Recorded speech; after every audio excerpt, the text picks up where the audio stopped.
Welcome to Broadband Action, a podcast presented by the Community Broadband Action Network. I'm Curtis Dean. An unprecedented amount of network construction has taken place over the last several years as the nation works to try to bring better broadband to more Americans. And that pace of construction will only accelerate over the next few years as the BEAD program subsidizes new networks in unserved and underserved areas. Now, many of those new fiber networks will be installed underground. While the process of burying conduit and cables is fairly straightforward, there's a hidden crisis affecting the deployment of these networks, a shortage of qualified, well-trained workforce to do the necessary job of locating existing utilities underground to hopefully prevent crews from damaging those facilities. This locate crisis is being felt around the nation. And today we're going to be talking about how it is impacting the work of the engineers that design the networks, the construction companies that build the networks, and the broadband providers who need that network completed in a timely basis so they can provide services to a hungry consumer base.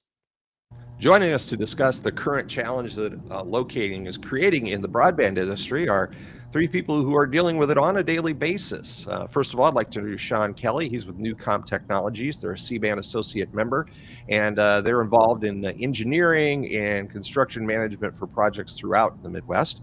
Brett Niles is the president of Open Country, also a C-band associate member, and Open Country is out there digging and helping with outside plant construction and projects all over the world, or not the world, but our world anyway. And then Greg Hens is the fiber operations manager for Fort Dodge Fiber, and Fort Dodge Fiber is one of our C-band provider members. And Greg is out there daily, nightly, whatever time he has to be out there, helping oversee their fiber to the home project in Fort Dodge, Iowa. So thank you all. Appreciate you all coming on the podcast. And also thank you to my co-host and co-founder of C-band, Todd Kilcoff, for joining us. So, hey, everybody, you ready to dig into the topic? See what I did there? Ready as well. Yes, sir. All right. Well, first of all, I'm just going to kind of start at a broad level. Describe the overall the process for doing underground utility locating and why it's essential for projects. Things like how utilities are located, who knows who has what where, that sort of thing. So I thought I'd just start with you, Sean. For us, we're in the construction management area, so. We usually have the contractors calling in locates for any planned work they have. In Iowa, you can go on to Iowa One Call, 811, pull up a map, fill that out, and they'll set up the locating process. Now, most crews will try to do it a week ahead of time for when they want to work to give time to get out there. The contractors will call the locates for the work area needed. Then usually they have to wait at least 48 hours for the ticket to be official. And at that point, when the area has been located, once they've gotten out, marked up the utilities and stuff, and the ticket clears, then we usually encourage the contractors to pothole any utility they may cross or that they're working close to further identify where the utility is. So that's basically the overall process of what we see when we're going out to locate utilities in the area. So on that, you mentioned that the locates are called in. That would be to the whatever that every state has a different one call type organization, right? That's the clearinghouse for all the information. They know where all the utilities are buried, right?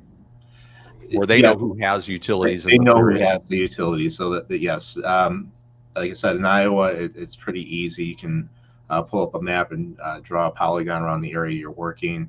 We've done some work in Illinois. Their process is a little different. You actually have to make a physical phone call to them and describe the work. So it does vary from state to state, but it's a matter of contacting whoever is the one call, the 811, and working through their process of locating where you're going to be digging. So you mentioned 48 hours. That's kind of the countdown to when those utilities are supposed to be located by the utility in question, whether it's a telecommunications buried line or gas or water or anything. So Brett, you're out there working on construction, and tell me a little bit about how that 48-hour window is it actually met in 48 hours, or do you sometimes have to wait? It all depends upon the area, and how the locators are staffed, and whether they can keep up with the amount of locates that are coming in or not. Predominantly, no. Some states right now, Missouri, we're running roughly 5 days past due Wow. on locates. Nebraska, in some areas of Nebraska, we're getting them located right on time. Other areas, we have to make a phone call in order to get the locator out there because he's just too overwhelmed with everything that's going on. So it varies state by state. And that, of course, would tend to impact the timeline of a project or the ability to deploy those services on a timely basis, right? Yeah, projects these days won't. If you're doing a sizable project, there's just really no chance I've seen in any of the states that we work in that you'll get locates done on time. Really, the way that we found to solve that issue is dedicated locators keeping up with the locates in order to make timelines on projects. Otherwise, you could be waiting 14 to 21 days on your locates. So you mentioned dedicated locators. Now, my understanding is each company that has facilities underground are responsible for doing their own locating. Is that correct? They are. Yep. And 90% of them, for the most part, use a third-party vendor to do their locating for them. So in most cases, it's USIC these days. Okay. So when you talk about that third party or the utility itself being overwhelmed with locate requests, that's probably sounds like a workforce issue, huh? It is. Yeah, it is. It's driven by a couple of factors. I mean, number one, the sheer amount of locates that are coming in, the sheer amount of fiber that's going in the ground, across the country. I can think back to 2013 when Google Fiber first launched in Kansas City, and we went from a half dozen crews working every day in KC to I think we had 65 underground crews running daily, and we didn't have issues with keeping up with locates. It was still USIC back then, but they weren't getting pulled in 100 different directions with projects going on all over. So that's a big driver, is just the sheer amount of workforce that's out there or work that's going on, and just not enough locators to cover the load. It's almost like the telecommunications industry in general right now there is a shortage of qualified employees for various tasks, whether it be the people out there running your directional boring machines or the people doing connections and that sort of thing. So it's kind of a systemic issue. And, one of the reasons we wanted to tackle this topic is not to point fingers at anybody, because that's really not the goal. The goal is to shine light among people not sitting at this desk that are involved in the industry closely to understand that we have a big workforce challenge out there, and it's certainly impacting these projects. Greg, I want to talk to you a little bit about it. So you're out there, you're in the field, you're watching, managing, overseeing construction along with your engineering company there. So what happens if existing utilities aren't properly located during a project? Well, typically, multiple things can happen. First of all, hopefully we don't damage anything, but if we do, then there's an investigation done by both the contractor who's performing the work as well as the locate company. Okay. To determine basically who may or may not be at fault. The other thing is sometimes locates can be off a foot or two, which creates a problem. And then it's, I dug here, but you were too close. You have to stay within X amount of inches from the locate. So there's a lot more steps involved when we have something that's located, but the locates themselves are actually off. We typically only have a individual company that does locates in my immediate market. And to the gentleman's point earlier, they deal with less staffing issues like a lot of other companies right now. Unemployment, I think, is at 3% in Iowa right now, if not less. So trying to find staff to keep up with this activity has been somewhat overwhelming, and it does create some problems, especially when you bring in new people that are learning a very critical position as far as protecting utilities that are out there today. Well, you mentioned critical. It's critical in a number of ways, right? It's also a safety issue, isn't it? Yeah, absolutely. The one thing you don't want to do is end up hitting a gas line that hasn't been marked. It creates a liability not only for the sub, but also the locate firm, and potentially a safety hazard for the individuals in the area performing the work. So between gas and electric, those are the two utilities that are highly visible. We've run into situations where gas has been hit, wasn't properly located, and believe you me, everything gets shut down. The sub gets shut down. They can't perform any additional work until the appropriate utility is on site, repairs, and then allows them to get back onto the activity that they were currently on. So it does create a backup. A sub, as you know, they get paid by the foot basically when they're boring conduit, and it does impact their bottom line as well when those incidents occur, whether they were at fault or not. Let's talk about that fault issue here.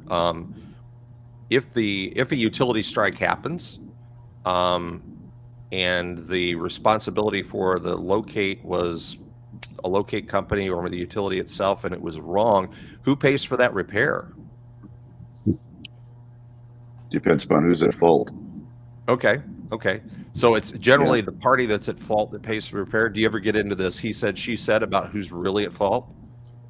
Yeah, we get around that by doing our own damage investigations.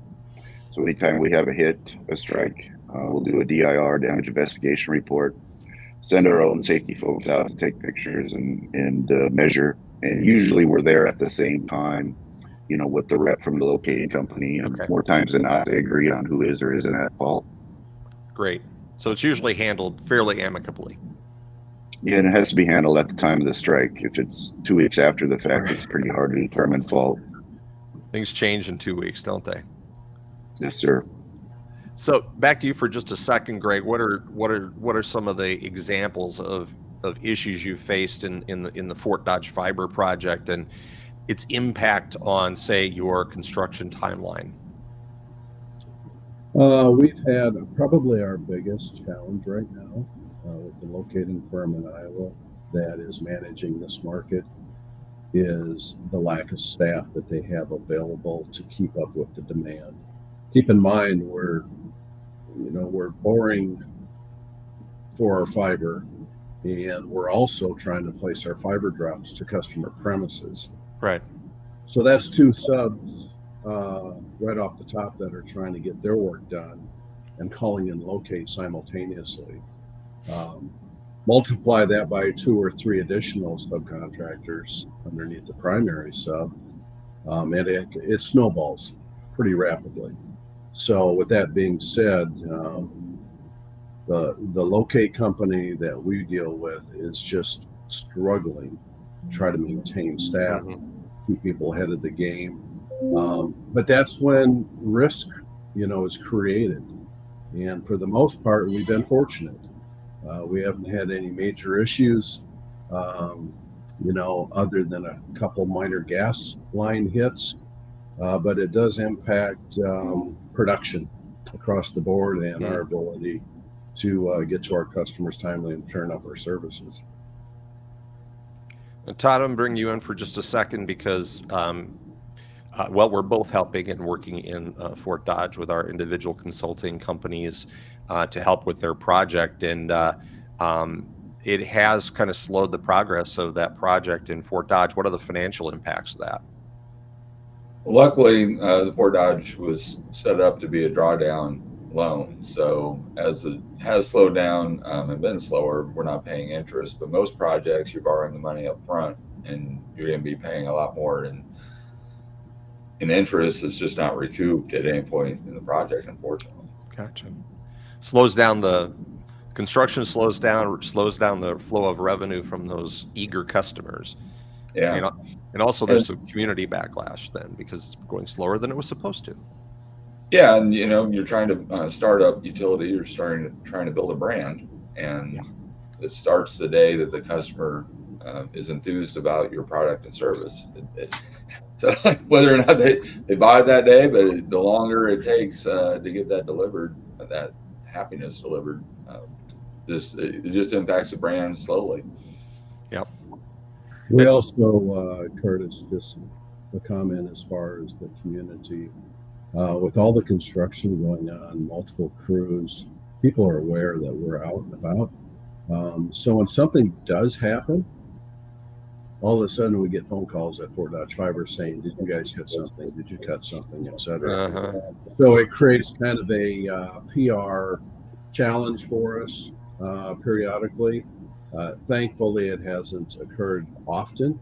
And I think we're doing a very good job in ensuring via Facebook or whatever other kind of communication tool we're using, keeping customers informed as to what's going on, ETAs, restore times, etc. Sure. Are contributed to that as well. But we do try to do our best to keep out in front of it. So at least our customer base is aware as well. I think to add on to that, if I could. Yeah, go ahead, Greg. Brett, I'm sorry. People, like Greg was saying, people are aware of what's going on, what construction is happening, and especially even with multiple companies out there doing their work, they do reach out quick when something happens to these companies and ask what's going on, how can you fix it. Our policy has always been to not to blame anyone, but to explain the situation, apologize for any interruption to their service. Then we try to give them how the service will be repaired and a time estimate on it so that they feel confident it's being taken care of, and try to keep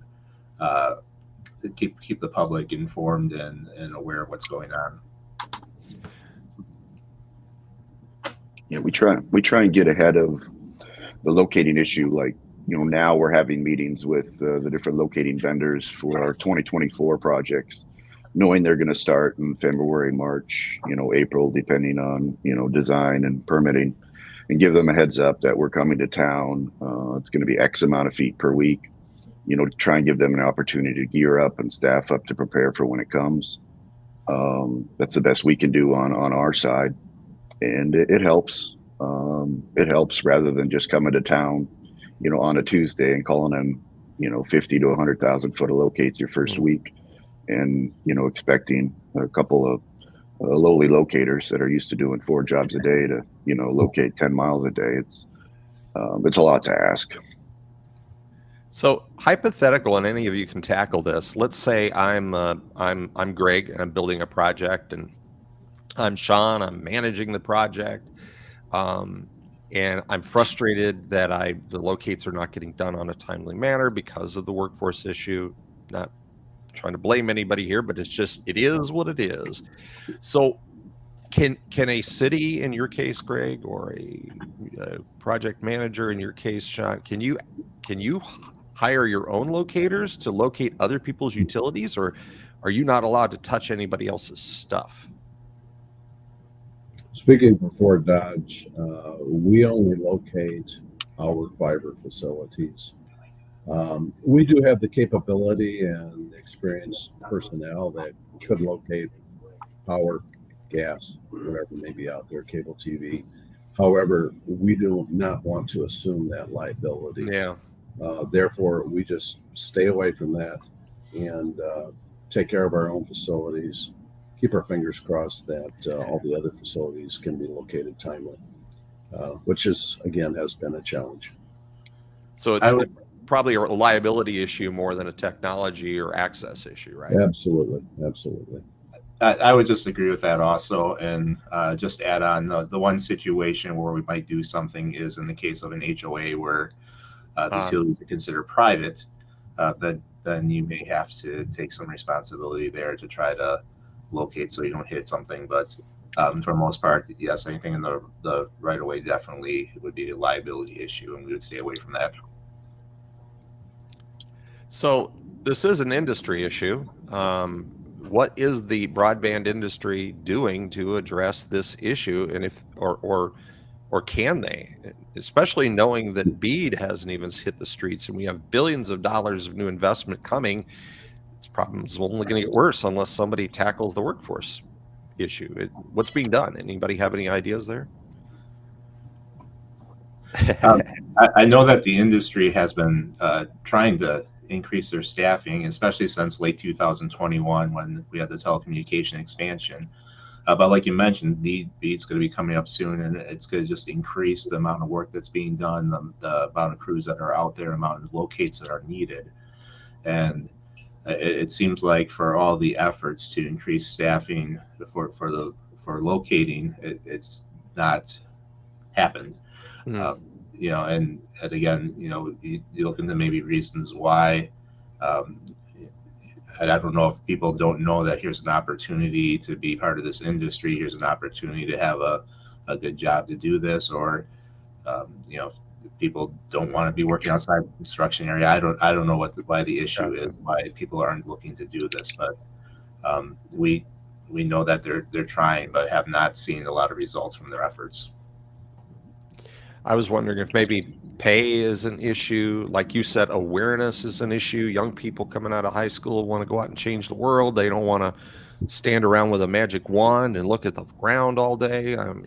I suppose there's just a big challenge in the industry in general to get people to want to work in it.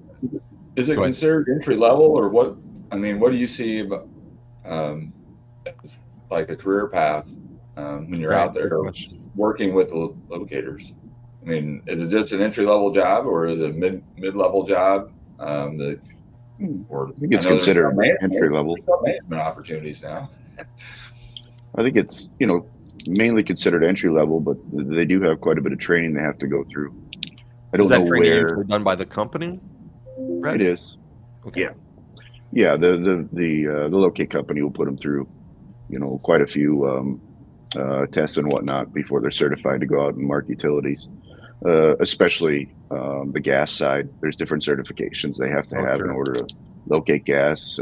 If that vendor does have the gas contract for that specific area, which in a lot of parts of the country, it's gone to one vendor locating most or all of the utilities in that given city. They can offer a better price to each utility owner because they're already there marking maybe the power or the other comms utilities. So 15 years ago, when it used to be 4 or 5 different companies locating their specific utility, now it's gone to 1 or maybe 2 locating all of them. And that's really drawn on the amount of locates to have to do. But yeah, I would consider it entry level, Todd. I don't know where they start. I think it's somewhere between 15 and 18 an hour, and there is a career path as I understand it. But let's face it, it's a tough job. It's 100 degrees in the summer. You've got Lord knows how many contractors that have your phone number that are just begging to get their stuff marked.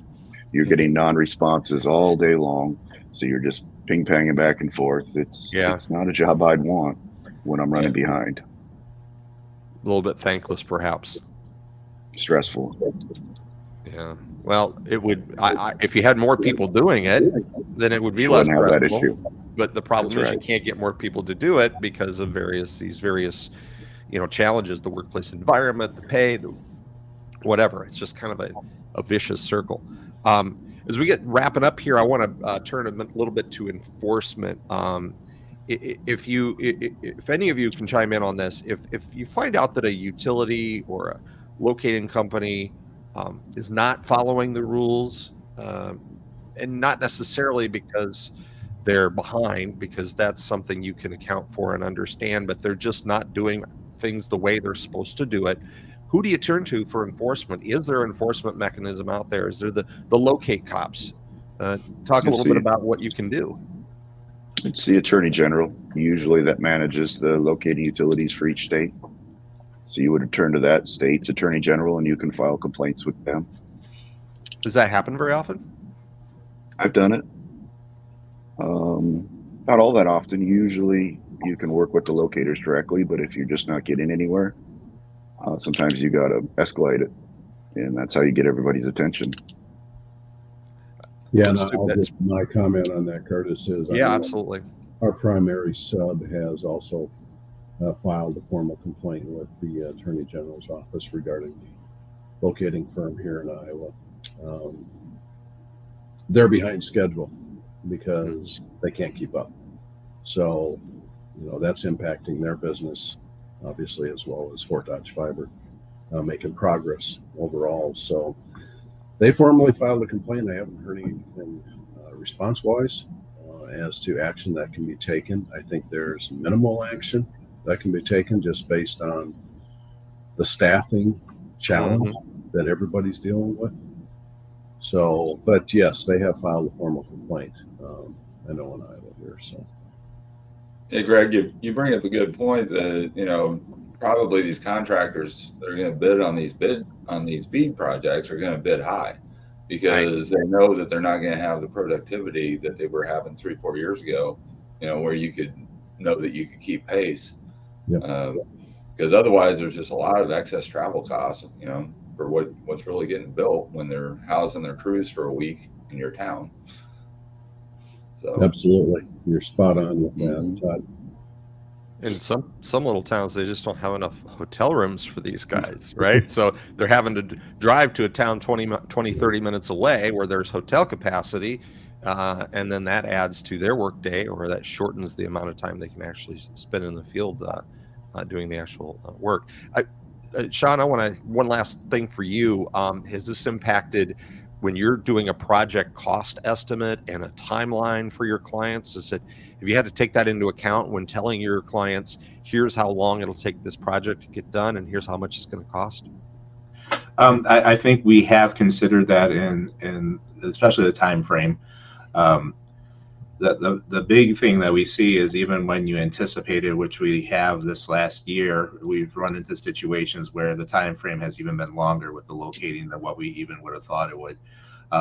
So with BEAD coming up, like you said, with the billions of dollars that are going to be flushed into the industry here, definitely we would encourage contractors to say, hey, you got to take this into account. You have to realize that the locating is going to take some time. It's going to take more than usual, but it may even be worse than what we anticipate it is. So it's kind of a tricky situation, especially when you're working with contractors who are bidding out these jobs. You want to tell them be realistic, but you don't want them to bid themselves out of the job either. So it becomes difficult to say, hey, yeah, put some extra money in here, but we don't want somebody else to underbid you and not get the project when you could have had it. So yeah, kind of goes both ways on that.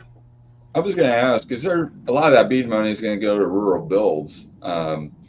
Is there a material difference on the locating needs on a rural build compared to urban? I mean, I know you'd have more overhead electric, but I don't know what all's out there in the county. For the most part, it's old AT&T, old telephone that you deal with because more times than not, the power's up in the air. So there are less utilities going from town to town, but that's more middle mile. Yeah. Inside the old rural cities, the old towns, who knows what's under the ground. And in a lot of cases, there's no maps for them. So sometimes those are very difficult to mark as well. Okay.